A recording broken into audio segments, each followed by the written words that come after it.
बागेश्वर जिला पंचायत में भैरू चौबट्टा के सदस्य गोपाल धपोला द्वारा शुरू किया गया आमरण अनशन बुधवार की देर शाम प्रशासन से लिखित समझौते के उपरांत समाप्त हो गया है। तहसीलदार, अपर मुख्य अधिकारी तथा नायब तहसीलदार के साथ हुई वार्ता में जिला पंचायत ने समाधान के लिए 3 दिन का समय मांगा है।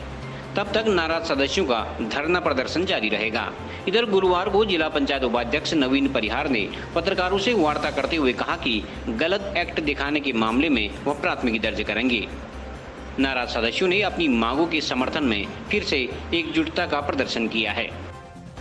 कल 11 बजे से मैंने आमरण अनशन की जो ऐलान किया था 11 बजे से करने की बात कही थी।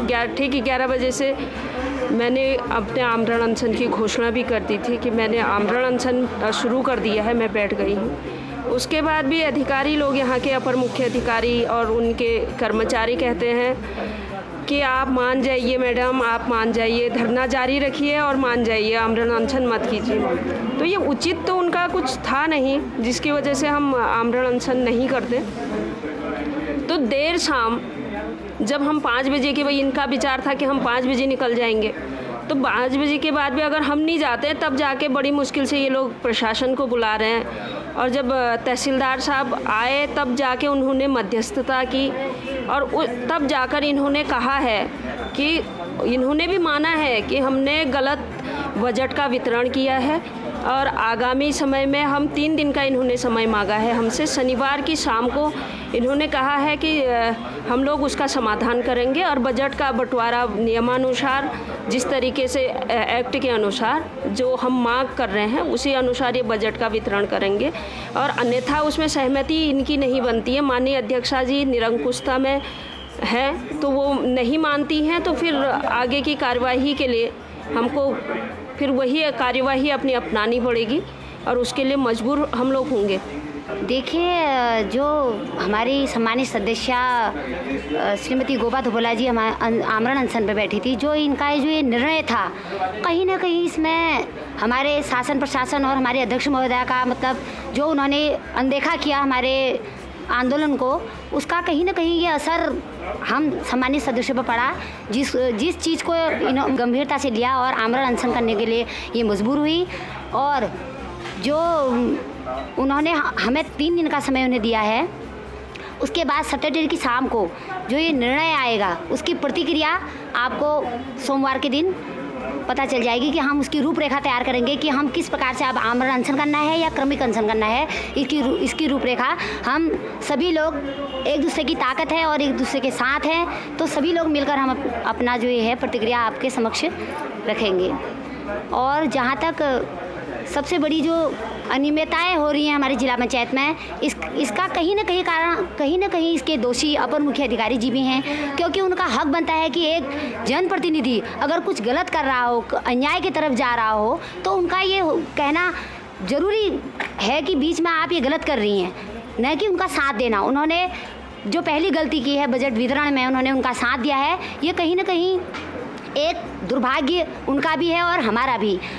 116 अनुच्छेद में दूसरे ऑप्शन में मैंने देखा है कि अपर मुख्य अधिकारी, चाहे कर्मचारी, जिला पंचायत के कर्मचारी या जो सेवक हैं, उनका मतलब प्रशासनिक एक नियंत्रण उन पर होता है।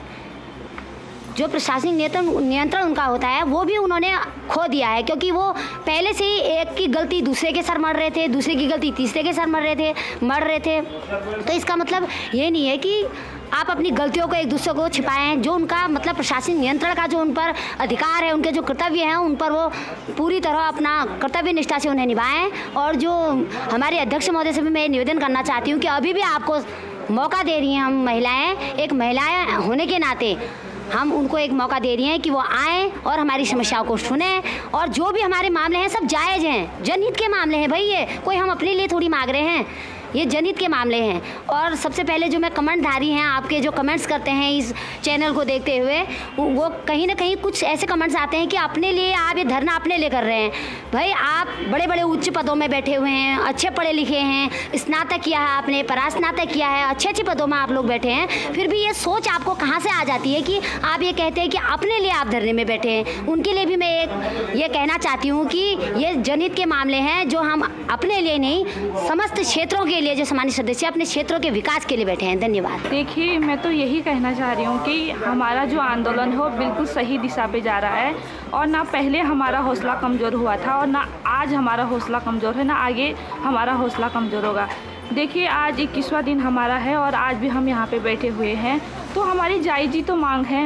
हम अपने लिए तो कुछ नहीं मांग रहे ना, अपने लिए ना तो गाड़ी ना बंगला तो कुछ नहीं मांग रहे, अपने क्षेत्र के हक के लिए हम यहाँ पे लड़ रहे हैं। तो इस बीच हमने जिला पंचायत में एक हवन जिसे कह रहे हैं लोग, वो हवन हमने करवाया था। तो उसमें कई लोगों के कमेंट में देख रही थी, तो कई लोगों के कमेंट मैंने पढ़े, उसमें से एक भाई मेरे कमेंट करते हैं, तो शायद उनका नाम बताना मैं उतना उचित नहीं समझूंगी यहाँ पे, क्योंकि उन्हें तो पता नहीं कि महिला की किस तरह से रिस्पेक्ट की जाती है, लेकिन हम ये जानते हैं कि पुरुष की आज समाज में क्या वैल्यू है। तो इसीलिए मैं कहना चाहती हूँ कि बड़े भाई, उन्होंने कहा था कि महिला ही महिला के पैर काटती है या महिला ही महिला की दुश्मन होती है, इसलिए कहना चाहती हूँ कि बड़े भाई, एक महिला ही होती है जो महिला को ताकत देती है और एक वही महिला होती है जो महिला को एक प्रेरणा देती है।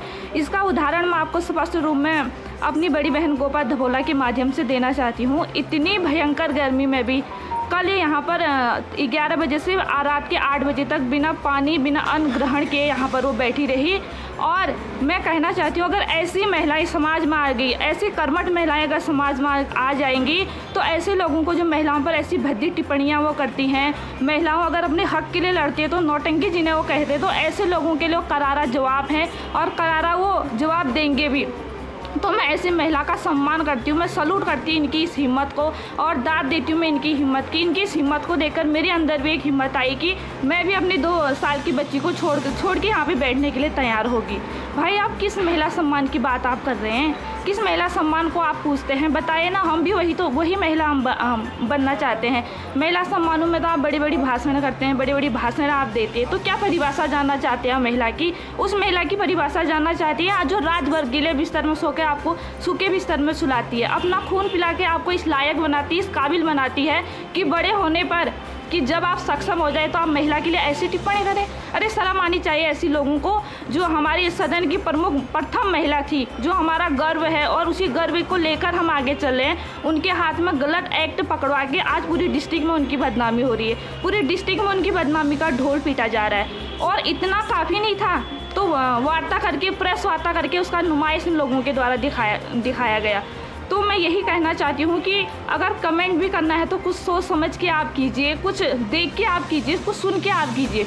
मैं तो चाहती हूँ कि जो जिलाधिकारी महोदय हैं, तो कि बाहरी बातों में आप सुनने में ना आए कि यहाँ ऐसा है वहाँ ऐसा है, ऐसे बमंडलों में आज मत घिरिए, क्योंकि जिस प्रकार आज जिला पंचायत बाहर की बमंडलों में घिरा है, तो ये ऑफिस भी घिरने में ज़्यादा टाइम नहीं लगाया। क्यों आप आसमानों से समुद्र की गहराई को नापने की कोशिश कर रहे हैं महोदय? ज़मीन पर आए और धरातल की आप आंकड़ा कीजिए और धरातल का आप ज्ञान लीजिए। जिस तरीके से हम लगातार यहाँ पर धरने पर बैठे हुए हैं और जैसे कि हमारी माननीय सदस्य बहन गोपा धपोला जी, जिन्होंने कल यहाँ पर आके आमरण अनशन शुरू किया और वो आमरण अनशन पर कल दिन भर बैठी भी रही, तो शाम को जाके कहीं थोड़ा बहुत शासन प्रशासन जागा और यहाँ पर पहुंचकर उन्होंने ईमेल द्वारा लिखित तौर पर आश्वासन दिया है कि 3 दिन के भीतर कार्रवाई की जाएगी। अगर 3 दिन के भीतर इनके द्वारा अगर कार्रवाई नहीं की गई तो हमारा जो आमरण अनशन का जो आगे का दौर है अनशन का, वो जारी रहेगा। और इसी क्रम में आज भी हम यहाँ पर धरने पे बैठे थे, तब हम यहाँ पर आमरण अनशन बैठने को बाध्य रहेंगे, क्योंकि इन्होंने हमारा आमरण अनशन कल तोड़वाया है। यही हमें आश्वासन दिया है लिखित तौर पर, जिसमें साक्षी तहसीलदार महोदय इसमें रहे हैं कि 3 दिन के भीतर अवश्य ही इनके द्वारा इसमें कार्रवाई की जाएगी। यह लिखित रूप से इनके द्वारा दिया गया है। जैसे कि पूर्व में हमारे जिला पंचायत अध्यक्ष महोदय द्वारा एक प्रेस विज्ञप्ति जारी की गई थी, जिसमें उनके द्वारा खंडन किया गया था कि जो एक्ट लेके आए थी यहाँ पर वो सही था। जैसे कि उस एक्ट को मैं आपको दिखाना चाहूँगा, उसकी प्रति मैंने भी यहाँ पर रखी है, जो वो एक्ट लेके आया है। इस एक्ट में साफ तौर पर सरकारी गजट उत्तरांचल लिखा गया है, जबकि हम आज उत्तराखंड गजट के हिसाब से यहाँ पर चल रहे हैं। और उसी क्रम में उनके द्वारा जो समिति का कार्यकाल है 2 वर्ष कहे जाने की बात इस एक्ट में लिखी गई थी और वहाँ पर हमारे उप जिलाधिकारी महोदय, तहसीलदार महोदय और नायब तहसीलदार महोदय स्वयं मौजूद थे और हमारे द्वारा इस एक्ट का उस समय भी विरोध किया गया। और मेरे पास आज मैं आप सभी मीडिया कर्मियों के सामने एक तथ्य भी प्रस्तुत करूंगा। एक वीडियो मेरे पास है जिसमें माननीय अध्यक्ष जी उस एक्ट को मेरे से छीनने की कोशिश कर रही हैं, क्योंकि वो एक्ट गलत था और मैंने उसे अपने पास रखा था ताकि मैं ये देख सकूं कि ये एक्ट में आखिर ऐसा क्या है जो एक्ट उसको सही बता रहे हैं, लेकिन वो उनके द्वारा मेरे से छीन के ले जाया गया। मैं उस वीडियो को आज सार्वजनिक करूँगा। और जैसे कि सूचना के अधिकार के तहत हमें वास्तविक जो एक्ट है AMA द्वारा सत्यापित प्रति आज यहाँ पर मिल चुकी है। जो हमारे पास पूर्व से थी वही प्रति है दोबारा हमें दी गई है, जिसके लिए हमने जिस नियोजन समिति की बात इसमें वो 2 वर्ष कहती है, ऐसा कुछ भी नहीं दर्शाया गया है और इसमें वही लिखा गया है कि जो सदन तय करेगा उसी के अनुसार नियोजन समिति का कार्यकाल होगा। और हमारे मिनट्स में नियोजन समिति का कार्यकाल 1 वर्ष लिखा गया था, जो कि 6 जनवरी को वो समाप्त हो चुका था। इसलिए जो 6 जनवरी के बाद इनके द्वारा जो बजट आवंटन किया गया है वह गलत किया गया है, उसी के विरोध में हम लोग यहाँ पर बैठे हुए हैं। अब आप देखिए विडम्बना ये है, आज ये प्रशासन जो है शासन के दबाव में कार्य कर रहा है, जो कि जनहित के लिए कहीं भी अच्छा नहीं है। आप स्वयं देखिए, आज हमें 20 दिन एक जनप्रतिनिधि अपने क्षेत्र से चुन के आए हैं। आज हमारा 21वां दिन आज चल रहा है धरने का, फिर भी हमारे ज़िले के माननीय जिलाधिकारी महोदय, माननीय CDO महोदय यहाँ पर आज तक आके उन्होंने ये नहीं देखा कि हमारे ज़िले के यहाँ पर प्रतिनिधित्व करके आए जिला पंचायत सदस्य धरने में बैठे हैं। उनके द्वारा यहाँ पर जो धरना दिया जा रहा है कि उनकी क्या स्थिति है, ये देखने का भी उन्होंने अभी तक कोई भी कार्य नहीं किया है।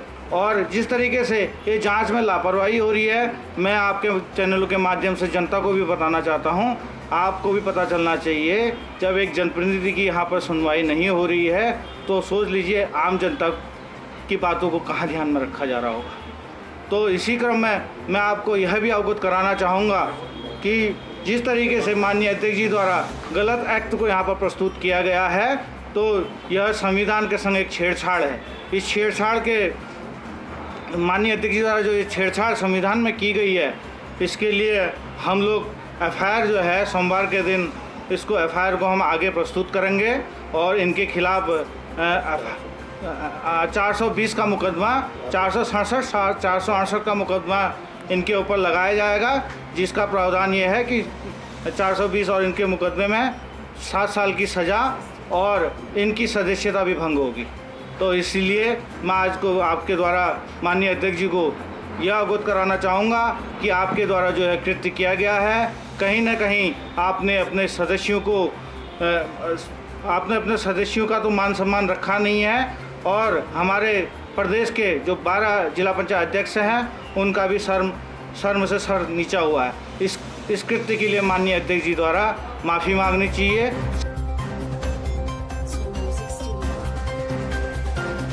CCN न्यूज़ के लिए सुरेश पांडे की रिपोर्ट।